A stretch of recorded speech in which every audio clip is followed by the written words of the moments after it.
Bonjour tout le monde, j'espère que vous allez bien et que vous passez une belle journée dans ce froid de décembre. Aujourd'hui, je vais vous parler d'une trilogie, mais en tout cas de son premier tome. C'est L'héritier de Noël de Johan Fournier. Alors, L'héritier de Noël, ça parle de quoi? Ça parle donc du réveillon. Voilà, on est au réveillon, le Père Noël va bientôt faire sa tournée et c'est là que l'elfe Elfie va arriver tout paniqué parce que la stalactite magique dont il se charge de la surveillance est en train de fondre.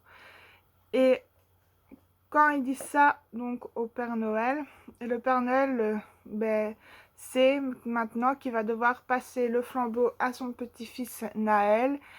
Mais celui-ci, il refuse un peu tout le lien qu'il y a avec cet héritage du Père Noël, de Noël en général.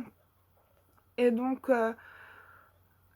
le Père Noël n'ayant pas vraiment de temps parce qu'il doit se charger de la tournée, il envoie Elfie à New York pour convaincre donc son petit-fils de revêtir le costume rouge. Et si celui-ci ne l'accepte pas, le 26 décembre, la magie de Noël va disparaître car en fait la stalactite magique donne plutôt la magie de Noël, la magie qui aide le Père Noël dans son travail.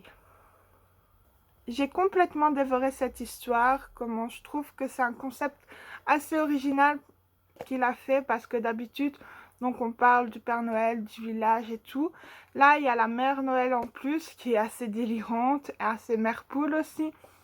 Mais surtout, on parle donc du petit-fils du Père Noël. Mais ce petit-fils, il a quelque chose en plus, c'est que il ne veut pas avoir de lien avec le Père Noël, avec Noël. Il réfute un peu tout ça. Il fait des taquineries, des bêtises quand c'est Noël. Il l'aime vraiment pas et je trouvais ça intéressant de ce point de vue parce que pour les histoires que j'ai lues qui concernent le Père Noël, la plupart du temps, pour pas dire tout le temps, le Père Noël, il accepte son rôle, sa famille aussi. Enfin, sa famille. Ceux qui sont à le succéder, ça se passe bien. Et ici, j'ai beaucoup apprécié donc cette histoire parce que ici, ça donne un autre sens à l'histoire. On voit donc que Naël, il a une grosse pression avec cet héritage de Père Noël parce que c'est quand même pas rien. C'est un mythe, c'est une légende, c'est quelque chose qui apporte un peu de magie autour de soi. Donc, c'est très enrichissant, je vais dire, ce point de vue qui est assez original.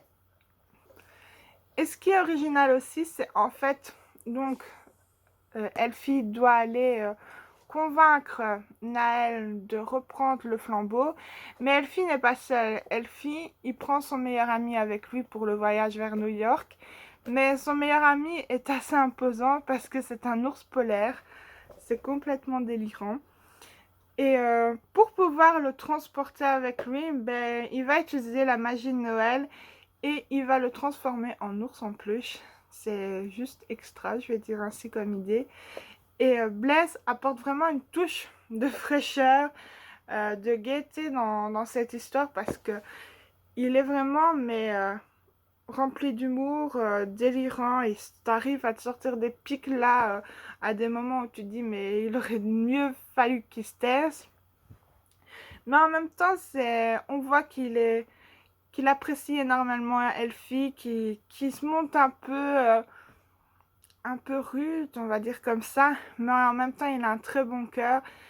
Et je pense que sans Blaise, cette histoire n'aurait pas été la même, ce qui est sûr. Mais Blaise a ajouté ce petit plus qui fait que cette histoire, elle est encore mieux. Déjà, il y a un concept assez original qui est plaisant à lire parce que l'écriture de l'auteur est vraiment belle. Et puis, il y a Blaise, là, qui est vraiment délirant. Et sans oublier Elfie qui pour moi était un elfe assez maladroit, qui manquait de confiance en lui. Et ce séjour à New York va l'amener un peu à se découvrir et à changer un peu de caractère pour le mieux et qui donne beaucoup. dans cette histoire et que j'ai beaucoup aimé les interactions entre Naël et Elfie, voir comment tout ça va se dérouler, comment il va pouvoir le convaincre. Va-t-il y arriver? Ça, c'est la question. Et donc oui, c'est un plaisir à lire et j'ai hâte de lire la suite. C'est le tome 2, c'est l'héritier de Halloween, et le tome 3, c'est à nouveau l'héritier de Noël. Et je me dis, mais pourquoi je les ai pas pris tous en même temps? Franchement, je ne sais pas pourquoi. Donc ici, ben, je ne sais pas trop quand je vais pouvoir la prendre.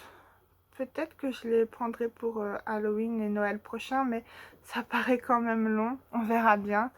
N'hésitez pas à vous le procurer parce que c'est vraiment un concept génial qu'a eu l'auteur.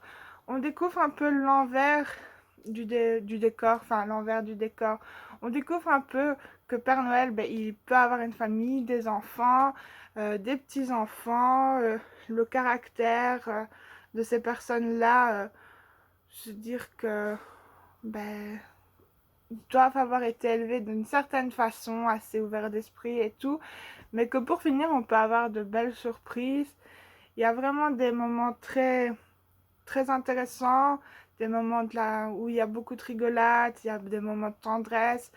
On voit l'évolution de Naël aussi, qui est vraiment belle à lire.